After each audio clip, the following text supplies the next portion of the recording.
Most dog owners aren't aware that they make this mistake, and this is the number one mistake that can cost your dog its quality of life and cost you your enjoyment of your dog. Welcome to Conversations with a Dog Trainer. I'm Nick Savgolis, the owner of Family Canine Dog Training. This title isn't clickbait like many things on social media. In fact, it's quite the opposite. It's a dead serious topic, and I'm going to break it down and explain it for you step by step. I'm going to break this up into either timestamps or chapters as the video is produced so that you can skip forward to the portions you want to get to, or if you need to rewind and get back to anything, because it might be a pretty lengthy video. I want to talk to you today about how avoidance can impact your dog's quality of life and how it becomes this circular, cyclical thing that the dog just gets locked into, like many patterns that our dogs do get locked into. But if your dog starts to develop avoidance for normal everyday activities, normal everyday scenarios, then the dog is, over time, going to have a much smaller comfort zone, circle of trust, and eventually you're going to be painted into a corner. So it's very important to understand this because the behavior feeds itself, and we'll get into that a little bit later. So first, let's just look at avoidance and break it down in a very simple form. What is avoidance? Avoidance is a survival skill. It is a tool that the dog uses in order to stay safe. So what that means is the dog perceives something as a threat and then makes a split-second decision, fight or flight. Take it on or run away from it. Or in some scenarios, freeze. But let's freeze out the freeze for now, and let's just look at fight or flight. Most commonly, we're going to see dogs avoid, and thankfully, because it allows them to fit into society a little easier than dogs that are more combative when they're afraid of something.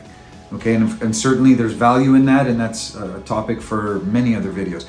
But right now, in terms of avoidance, what it means is you're out with your dog sees something as scary, and the dog wants to run away and get back to where it feels safe. So avoidance can look like many, many things. People come to me with dogs that are afraid of noises outside. Could be cars going by. Could be a recycling bin that falls over. Could be a tempo that rustles in the wind. You know, the vinyl shell of it that rustles when it's windy out. Could be any and everything at all that the dog will perceive as a threat. Once the dog takes action to avoid, then the dog starts to believe that this is what allowed me to stay safe. So we call that a belief system, and we'll get into that in depth a little bit later. So in a nutshell, avoidance is the dog employing a built-in mechanism that's hardwired in the dog, just like it is in us, to stay safe. And it is something that is in every living organism, and dogs are really, really good at staying safe. And to be clear, dogs don't care about hurting your feelings. Dogs don't care about being perceived as rude, selfish. The minute they are in a situation where their survival instinct is triggered, you're going to see fight or flight.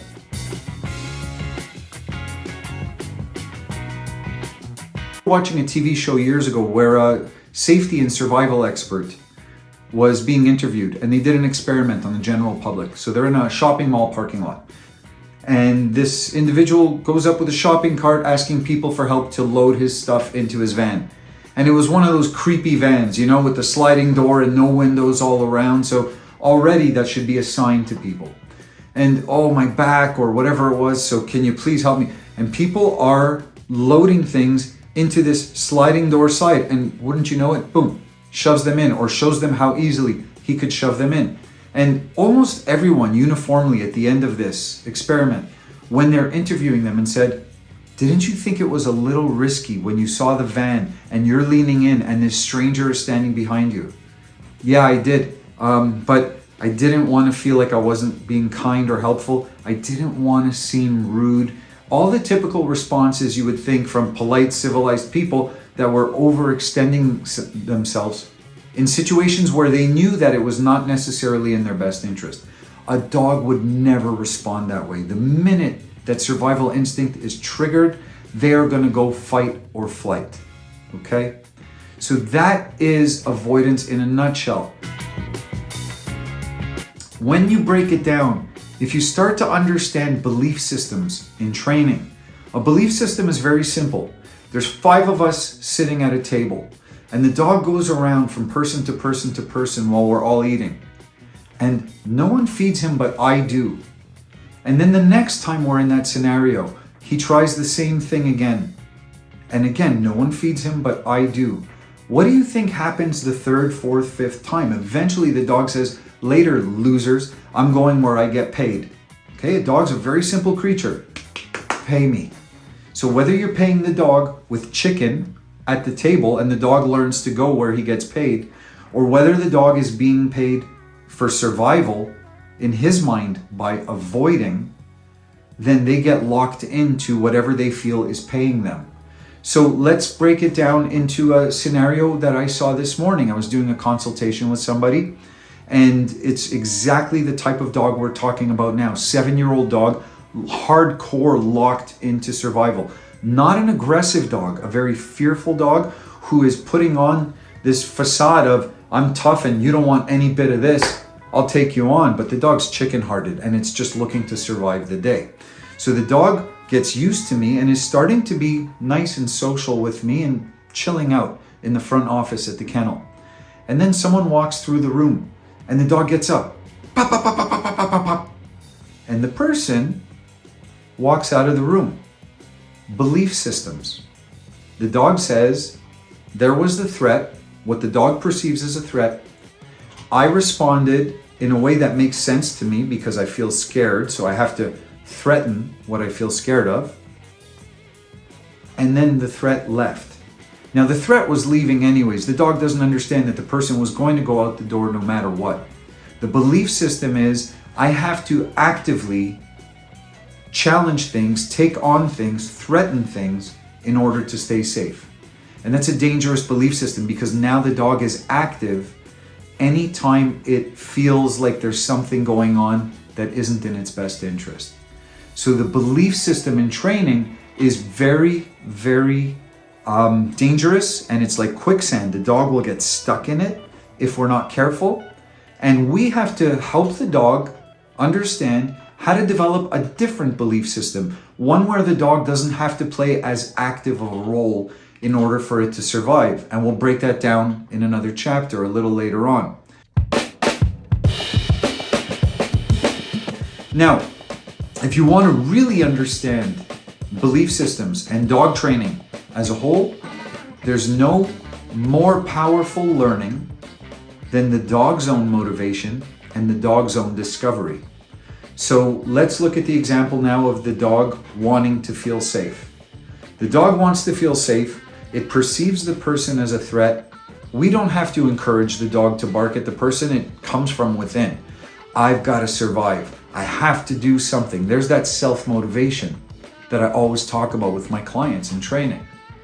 And then when the dog barked the first time and the person kept walking, what a powerful moment for the dog. It's the wrong message, but let's just break down how this works. I did this, and this was the outcome. The self-discovery now and the self-motivation are aligned. I want to feel safe. I did this, the person left. Therefore, in order to satisfy the need to feel safe, this is the action I have to take. And as a dog trainer, I'm going to flip that around on the dog. You don't need to do any of these things. And I'm going to show you by doing things my way, you get to be safe. So it's going to be a win-win. I'm absolutely aligning what I want with what the dog wants out of training, or what the dog wants out of life. The dog wants to feel safe. Okay, the dog that is in perpetual avoidance, perpetual reactivity, perpetual outbursts of aggression, that dog just wants to feel safe. And if I can show the dog that you don't have to be so active, you don't have to ring that bell all day long to chase things away.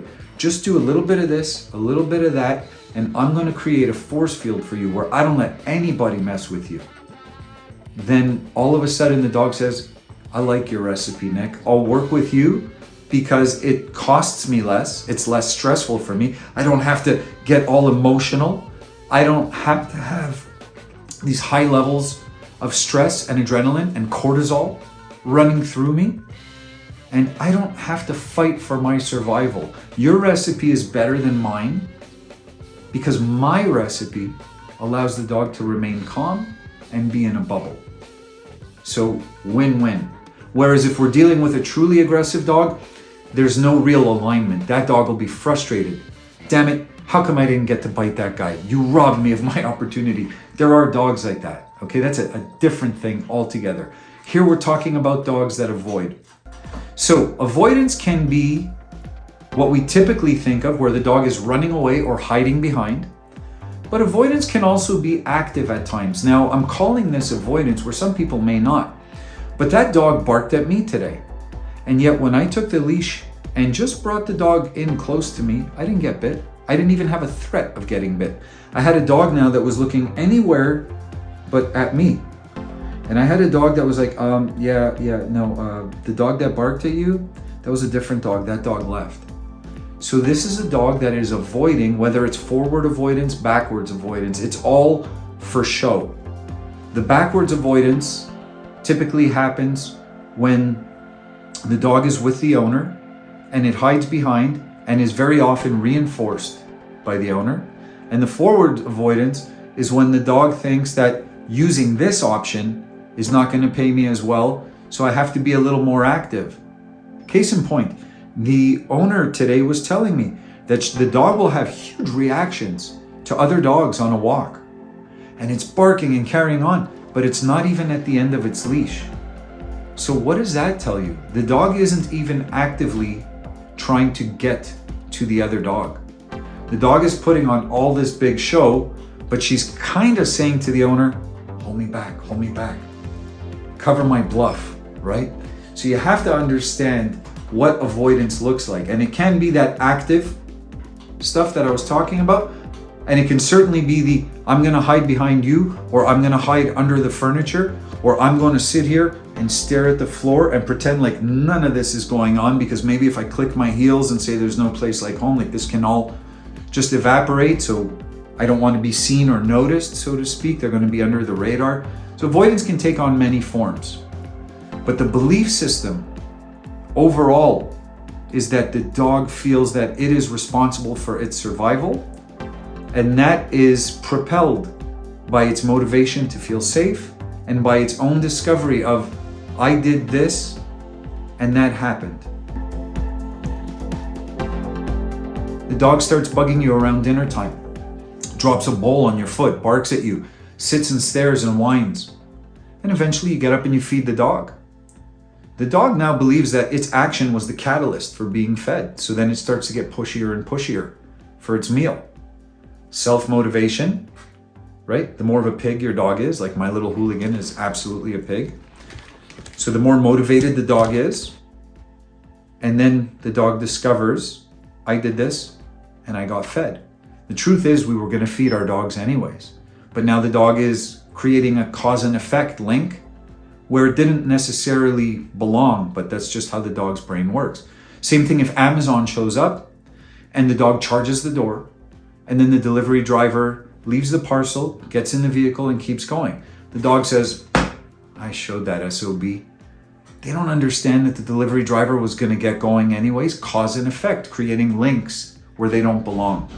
That is how belief systems work in training, and that is where we see the dog's motivation and discovery start to propel things forward. And if we're good at dog training, then we understand how to use their motivation and their discovery to input our script into their behavior versus what comes naturally from dog X, Y, or Z.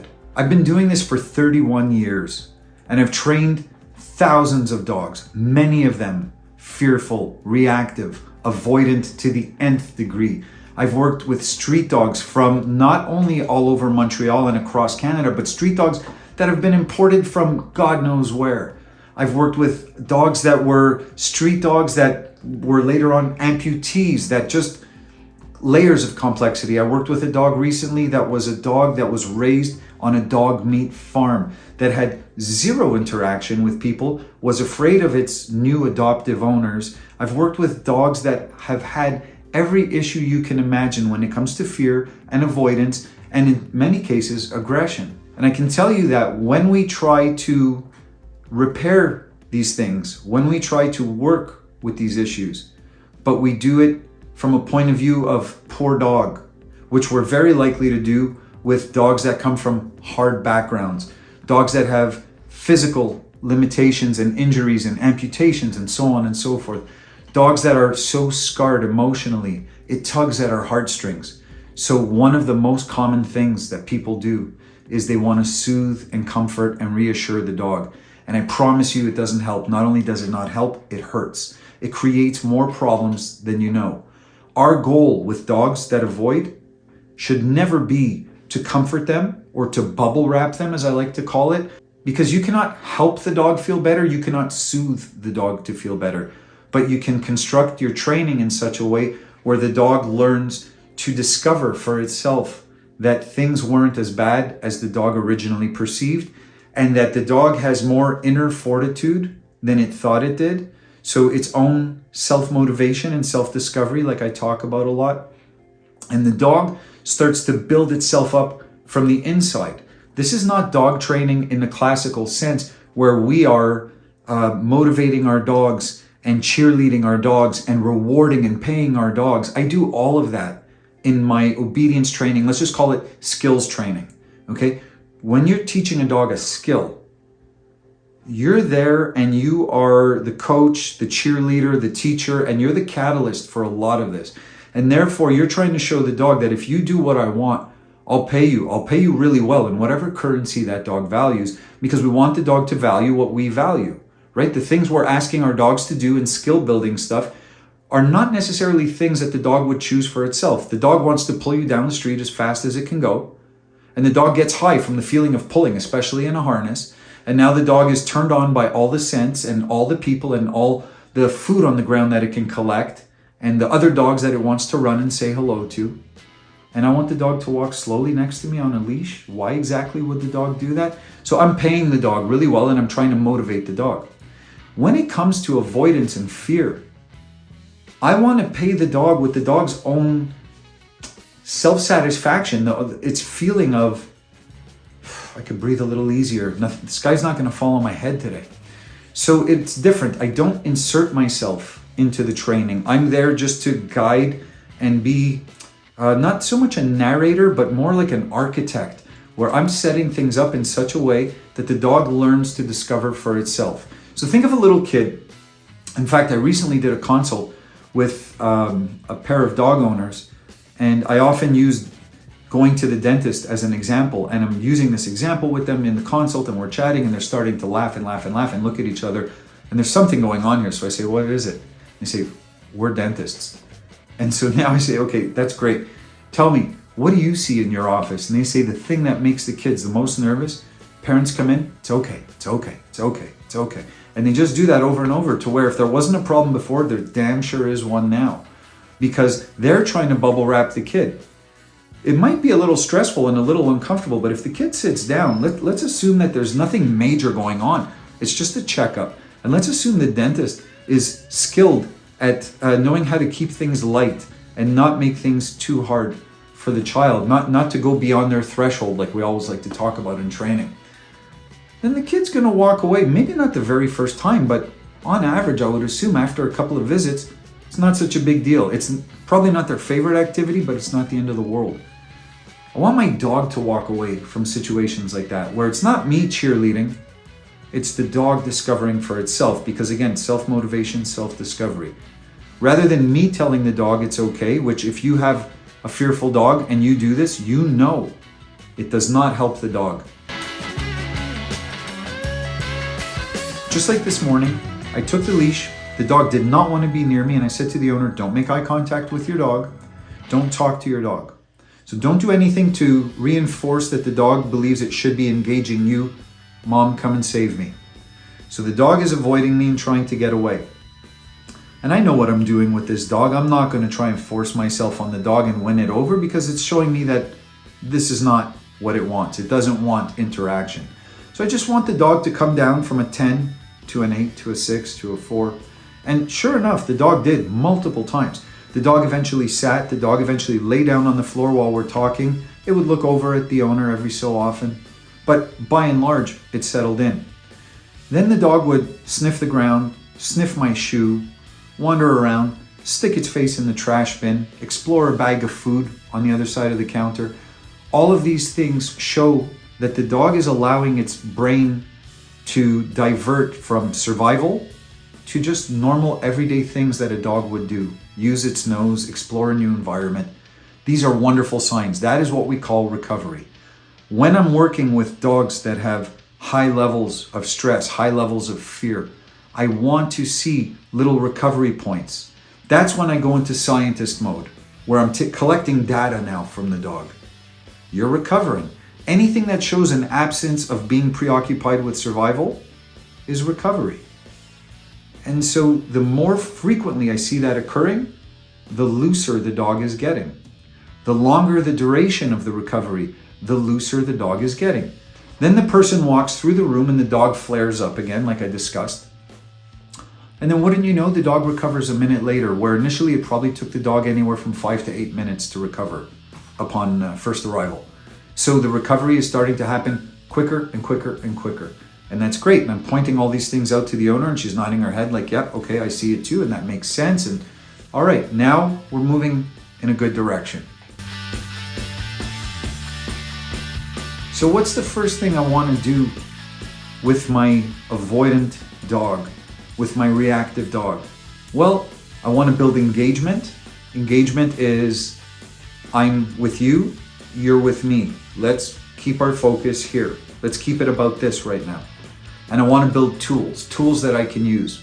And I want to build them in such a way that the dog understands that my tools and my engagement align with the dog's goals to feel safe. In other words, the old stuff you've been doing, the old junk, you don't need to do that. Now we're going to do this. And the tax rate for the dog of doing this is way, way, way lower than the tax rate the dog was paying for its own behavior. Because again, all the stress that comes from the dog feeling like it's got to take on the world. Take a breath, hang out with me, chill out. I'm not going to ask you for a lot. I'm going to ask you for a couple of basic, simple things. But when you give me these things, you get to be safe. Self-motivation, self-discovery, tied into working for me. So it's win-win. Just like when you're training a little puppy and you have a treat in your hand. And if you've got a very food-driven puppy, the puppy is jumping all over the place. The puppy is barking at you. The puppy is spinning in circles. The puppy is like, what do I have to do to separate that thing from your hand so that I can enjoy it? Sit. And the puppy sits, and now we pay the puppy, assuming that the puppy is an insanely food-driven dog. So if it's that meaningful to the dog, then the puppy is going to start offering you. Maybe you've trained a pup or two before. And they're going to start offering you that sit all the time. You get up in the middle of the night to go to the bathroom, the puppy will trip you, blocking your path to sit because, pay me. If something is that meaningful to a dog, then they're going to start to do things your way because they see that it's in their interest. They're going to get paid. Well, what can be more meaningful to a dog than survival, especially a dog that is constantly living in fear?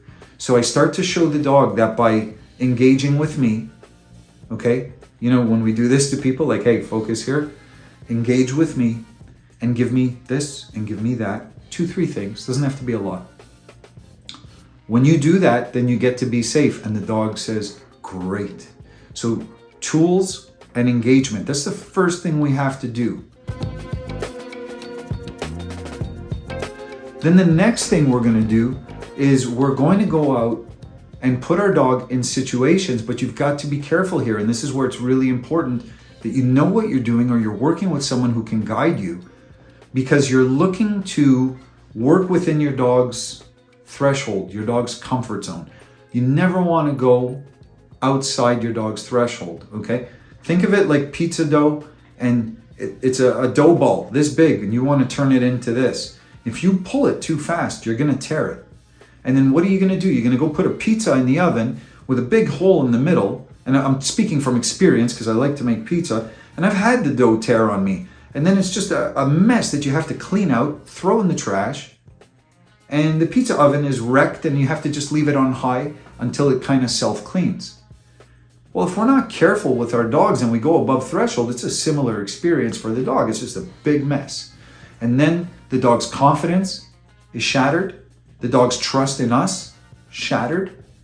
The dog's picture frame of that scenario, their takeaway for the next time they're going to go into it is, I can't do this. This is scary. So the belief system of I have to react in order to stay safe has now been further reinforced.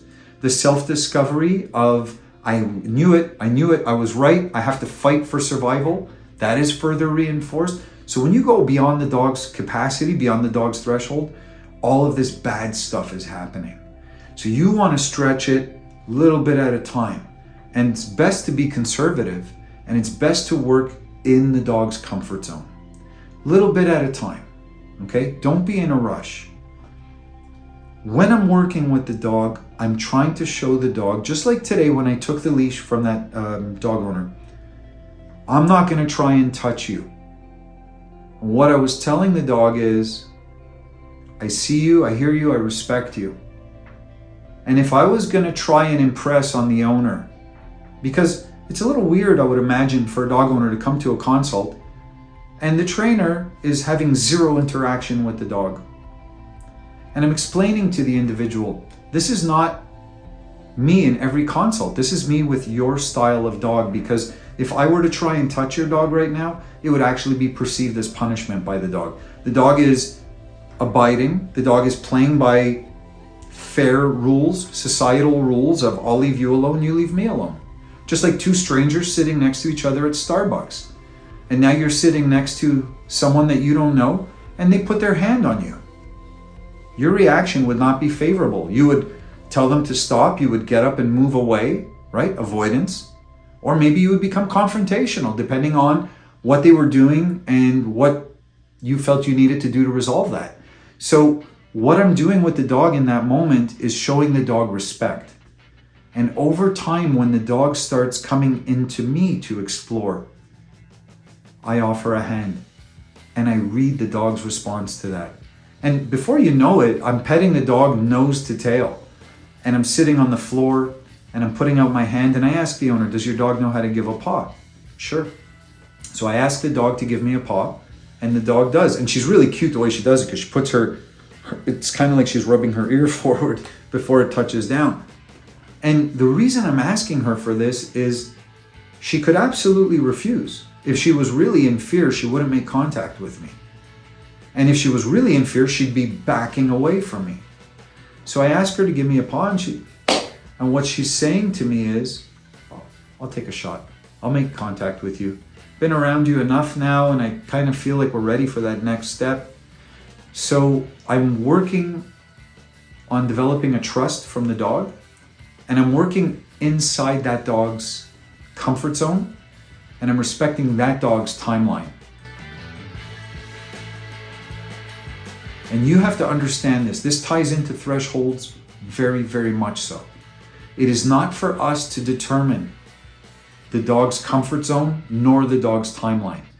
We can't come at this with anything other than a respect for what the dog tells us it's good with, and then we work with that. And again, it's like that pizza dough, we try and stretch it a little bit at a time. If you try and force it too fast, the dog's trust in the training, the dog's trust in the individual training it, and the dog's trust in that picture frame, that scenario that they are in, gets shattered. And the belief system, the bad one, just gets further reinforced. So it's very important to understand comfort zones, timelines are determined by the dog, and it's not for us to set it.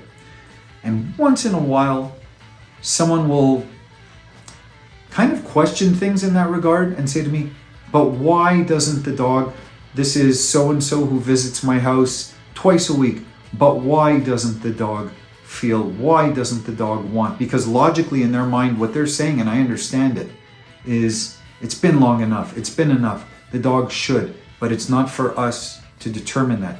And then I say to them, when you walked in for a consult today, I say, how you doing? Nice to meet you. Shake your hand. Were you okay with that? Yeah. I'm going to change it on you now. You walk in today, and instead of that, I hug you. And your response is, whoa, that's weird. And you show me with your physical reaction, your response, the way your body is, the tension, the stiffness, the perhaps backing away, the avoiding eye contact. But I don't let go. And now I try and reassure you, it's okay, it's okay, it's okay. And I say, this is just my way.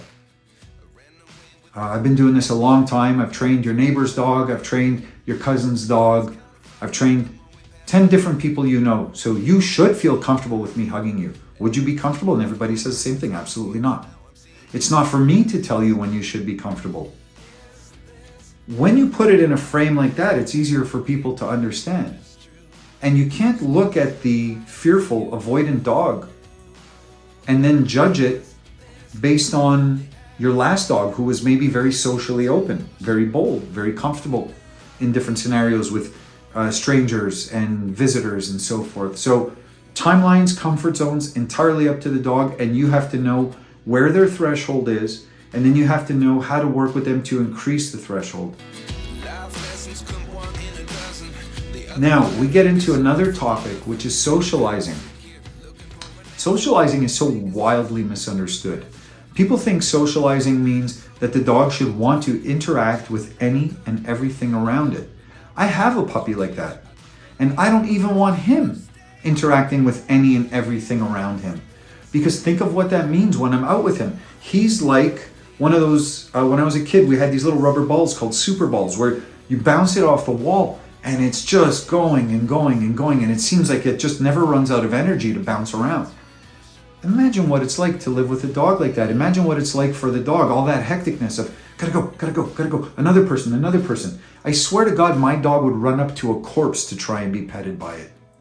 So what I'm trying to do with my dog, because he's so social, and I like that he's friendly, I don't want that gone, but I want him to be more neutral for his own sake, for his own clarity and calmness when we're out, and for my ease of handling my dog and being able to go out in the world and take my dog as many places as I'd like to, because I love to have my dog with me. And then when it's time to be social and interact, I know my dog will be social and interact. So neutral would be a much more favorable way of life for my dog, and it's something that we work at quite a bit. Now, take the other extreme, the fearful dog, the dog that displays high degrees of avoidance. Imagine being able to walk that dog down a busy sidewalk. Take your dog to Dairy Queen or to a terrace and sit out and have a cup of coffee. And the dog can just sit there and chill out. How wonderful. If the dog is not comfortable with people approaching it and touching it, the dog should be allowed to be not comfortable, because that's just the way the dog is wired, right? We are all wired a certain way. We all have our likes and dislikes, our comforts and discomforts. And what I'm teaching the dog is just be cool. We're gonna sit here. They're going to sit there, or we're going to walk here and they're going to walk by us, and we're all just doing our own thing. So as I build the engagement, right, the focus of the dog on me and my interaction with the dog, and then the tools that I need with my dog, now I start going out and socializing my dog. But again, this is not that La La Land, Disney World, we're all happy all the time and we all hold each other's hands and dance. When you go out in the world, you might, I don't know, you're waiting in line at a coffee shop and it's a long line and you're waiting and waiting. So the person next to you says something, just chit chat type stuff. And so now you answer back and it's just a pleasant exchange. And it's absolutely your right to engage in that or not engage in that, depending on if you perceive them as friendly and harmless, or maybe you perceive them as a little out there and you're thinking, oh, I better not engage because it might be a long wait and now they're going to kind of glom on to me. Or, we read into scenarios and then we decide if we're going to put ourselves into that or not. But if you could stand there and just wait your turn for your cup of coffee, and the person in front of you and the person behind you can do the same, we can all go about our business and move along and enjoy our day. and feel okay being out in the world.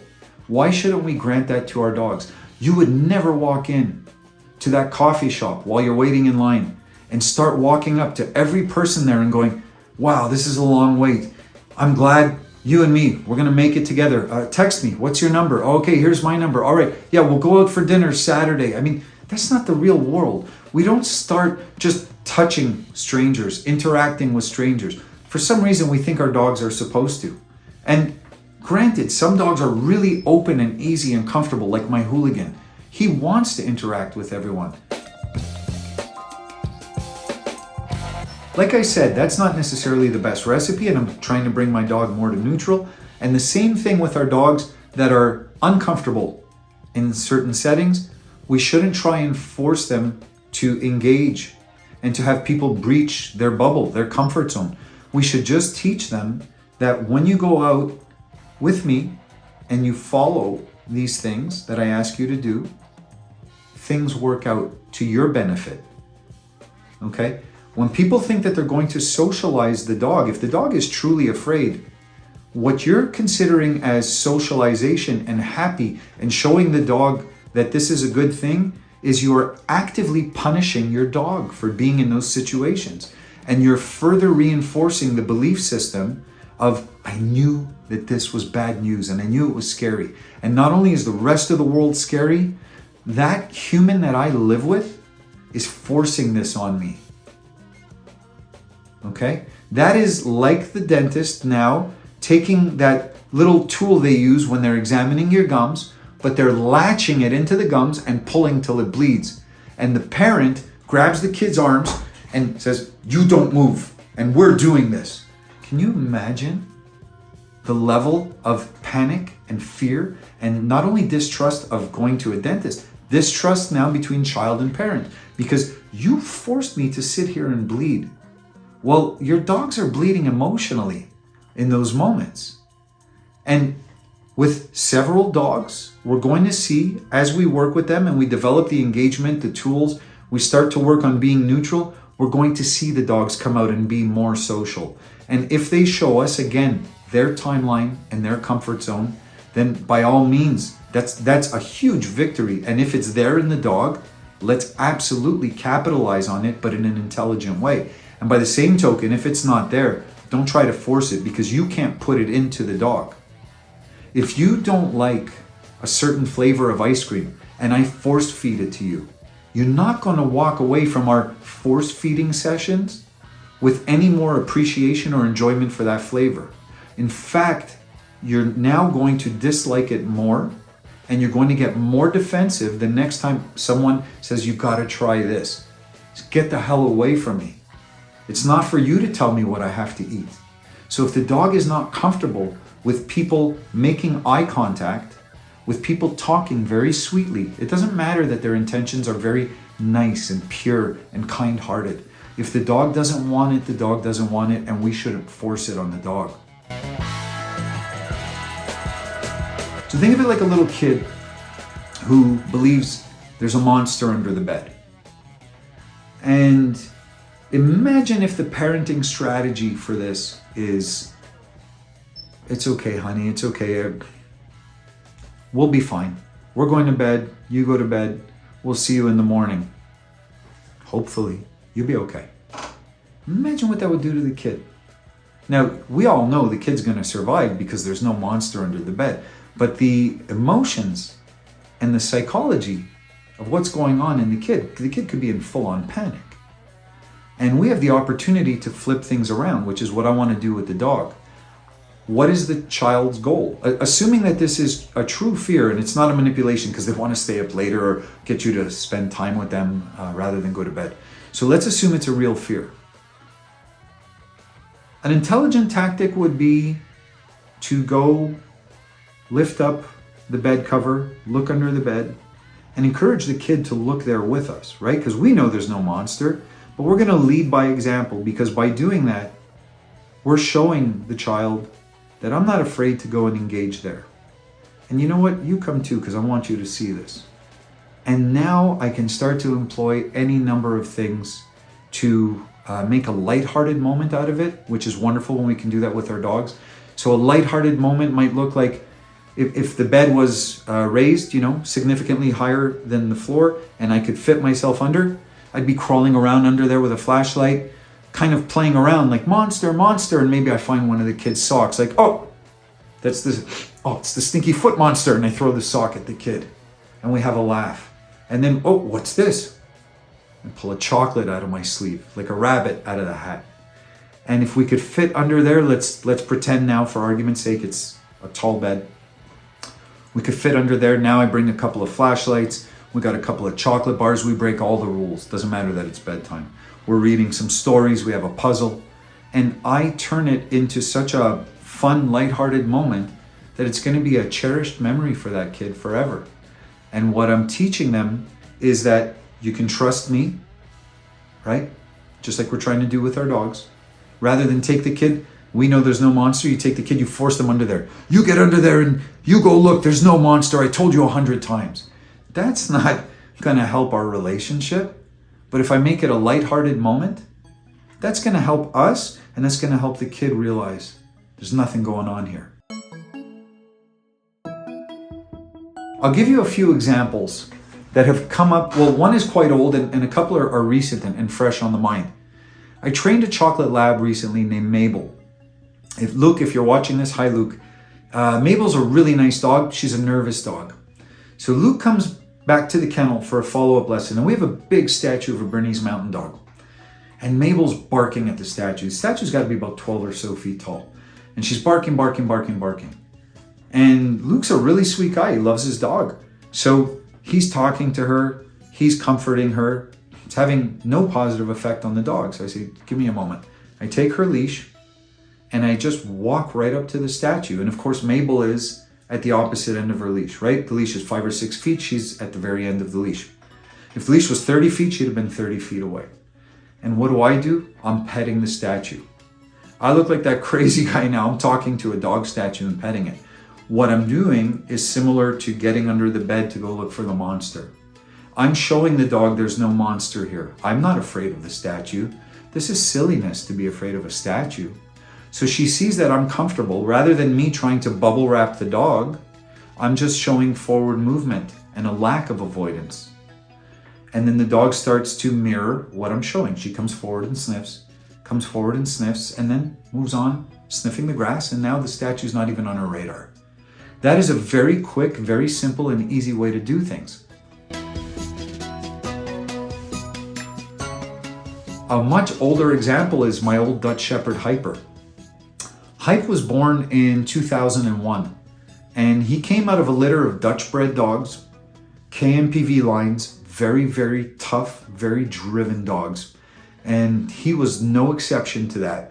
He was the kind of dog that in training, he was a nice dog, loved everybody. He was sweet as pie. But in training for protection sports, he's knocking decoys on their asses, okay? When we're training in when we're playing fetch, we had 2 types of fetch, and this is very relevant to this story. He had a play fetch, meaning I throw something and you bring it back and we just keep this going. But he also had a formalized fetch, a trained fetch, which means I'm going to throw something and you may not want to get it right now because you may want to do something else, such as bite the decoy, but you're still going to fetch for me. Or I'm going to throw an object that you don't necessarily want to fetch, like a sledgehammer or a key ring, things that a dog doesn't necessarily want in its mouth. You're still going to fetch it for me. So that's a formalized fetch. It's a trained response.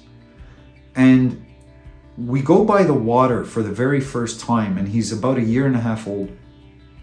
And we're playing fetch on land and typical stuff, boom, boom, boom. And when he would fetch sprinting for the toy and sprinting back. Okay, boom, boom, boom, boom, boom. Now I say, well, all right, let's play around with water. Throw the toy in the water, and he looks at the toy and he looks at me and he looks at the toy and he looks at me and says, well, what do you know? The toy's in the water. Who's going to get it now? Because it ain't me. So now I switch into dog trainer mode. Rather than playing with my dog, my trained dog, you're going to fetch that. He says, not today, I'm unionized. Can't go in the water. And you could see it clear as day. It was just avoidance, okay? Now I have a couple of options. let him avoid, where I could go back at a later date. But once the avoidance takes precedence, now it's going to be more work.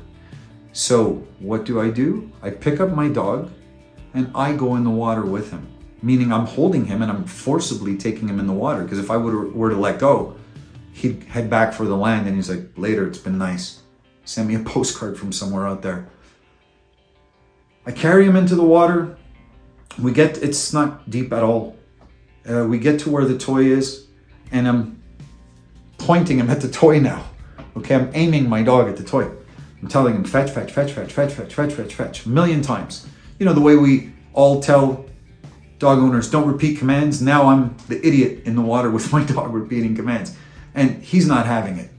So now I take the toy and I'm splashing it around. I'm still cradling my dog, fetch, fetch, fetch, fetch, fetch, nothing. When I take the toy out of the water and I'm kind of feeding it towards him and I say, fetch, he latches on. Because now we have a hierarchy. When the dog is preoccupied with survival, meaning I'm in the water and the toy's in the water and I want to get out of the water, the toy is not meaningful. When the dog is in the water and the toy is in the air and an easy grab, like that low-hanging fruit, the dog says, oh yes, toy, toy, toy. Now I didn't really have to tell him, he just wanted to take the toy. So I did that a couple of times and I'm holding him. And then I tell him to let go. When I would say out, he would let go. Same thing in protection training. I say out and the dog lets go. So I tell him to let go, fetch, out, fetch, and we're playing this game. And then I'm throwing it in the air and I see, he's really spun out with the toy. So I'm engaging him now and his drive is building. And now I just toss it a couple of inches in front of him and I see he's looking at it. The eyes are big. It looks like kind of if we were on land. So I give him one more in the air. And then as soon as I say out and he lets go, I just toss it up in the air and I say fetch. And I just kind of let the cradling that I've been doing with the other arm just fade. And he reaches for the toy. So now that he reached for the toy, I grab him back. Okay, I don't want to go. I don't know where his threshold is with this right now. So I'm being conservative and I'm pulling him back in so he can still feel safe. And I take the toy again, fetch, let go, grabs the toy. Cradle him in again, and probably didn't even need to, quite frankly, but I wanted to make sure that there was not going to be any fallout. By the third time now, we're just playing, and now I get out of the water, my dog follows me, I'm throwing the toy in the water, and the dog now is going in, out, in, out, in, out, no different than if we were on land. And again, that is exactly like showing the dog no monster under the bed. And we definitely had our chocolate bars and our toys and puzzles and books and all that. Like, we had a fun moment. What I did was I changed that frame of reference, that picture frame of water is scary to water's a heck of a lot of fun. Okay? And I just had to know how to be the architect, to structure it. And again, self-motivation, dog wants the toy. The water was creating a wall of fear, blocking it. Self-discovery, bring the dog into the water and allow the dog to discover that nothing bad will happen. And the same fun we have on land, we can now have in the water. Lastly, and this happened very recently, my little puppy Hooligan, who's a very bold puppy, and we have a tremendous relationship. There's 3 of us in the family. He loves everybody, but naturally, being his trainer, I'm his main person because all the high value activity is coming from me, right? The toys and the food primarily coming from me. So we're training one day and we're actually filming outside on our property. And by the end of the filming session, my dog looks funny. He's got hives out of nowhere. And I don't know what's going on. So I contact the vet. We get him on some Benadryl and we start trying to rule things out. So the first thing we're going to rule out is dietary. So I want to now switch his food. He was on a chicken-based food and I put him onto a fish-based food, onto a salmon-based food, and continue the Benadryl, and the hives dissipate over a period of about 2 days. The real problem occurred when he started to associate being outside with all the feelings of discomfort. So now physically he's getting better. In the house, he's my old, playful, he was maybe 3.5 months old at the time. But I mean, he's his usual self. But when it's time to go outside, he's not having it. I'm not kidding when I say I would carry him outside because there was nothing I could do to entice him out with food. And he's a food monster. He eats so fast and so intensely. I could not entice him out with food. I couldn't drag him out with a leash. He would just shut down. So I would have to physically carry him out. And being a young puppy, he has to go out multiple times a day to relieve himself. And I could see that he was so distracted. Even if he had to pee, he just wanted to run back inside because he was nervous about being outside because of the degree of discomfort he experienced with his hives. So things return back to normal with his body, and he adapts well to the new food. And touch wood, to this day, he's doing fine on his new food. So I think we have that under control. And now he's afraid to go outside with me. And I want to try something to determine where is the real root of this. Is it outside in general? Is it outside in a specific location? Or is it potentially outside with me because I was the one that was with him when this occurred? So I asked my wife and daughter to take him outside, and sure enough, he goes out with them, no problem. So now we're starting to put together pieces of the puzzle. And the avoidance that he's showing is outside with Nick means something potentially bad could happen, because when I was with him last time, I had an allergic reaction, so I don't feel safe going outside with Nick. Now, that's very logical. He's being very specific and very logical. That's a real interesting way to process it for a little puppy. And I'm talking to the vet, I'm talking to my breeder, and I'm rocked. I feel awful for my puppy. I feel bad because I miss enjoying time with my buddy outside. And I have my wife and daughter take him out a couple of times on the Saturday morning, which is the day where he really physically was all back to normal and gets the free and clear from the vet. And they're going out with him. And what am I going to do? Well, I'm going to respect his threshold, and I'm going to respect his timeline and his comfort bubble. And while they're outside with him, I'm walking around outside as well, but I'm far away. In other words, if I was in the camera shot, I would be a blur in the background. You almost couldn't distinguish me from the shrubbery. And what I'm trying to do is not really elicit any attention and any response from my dog. And just let him enjoy the moment. And gradually I'm going to work my way in a little closer and a little closer, and I'm in no rush. And over time, we did this 2-3 times to where I'm standing right next to them, and he's as playful, as engaging. He's coming over to me. All of the stuff that I saw before the allergic outbreak in my puppy, I'm seeing the same things again. So he's showing me his comfort zone, and his timeline is intact and fine. And the last test for me was I took a handful of food and I ran out the front door, and I had someone hold on to him in the house with the front door wide open, and then just release him to see, is he willing to go past the threshold of the door into the great unknown outside with the guy who was there when that allergic reaction occurred, so the discomfort. Is he willing to go out there to gain the food, and will he allow himself to be near me? Not just to eat the food, but then for a prolonged period once it's gone.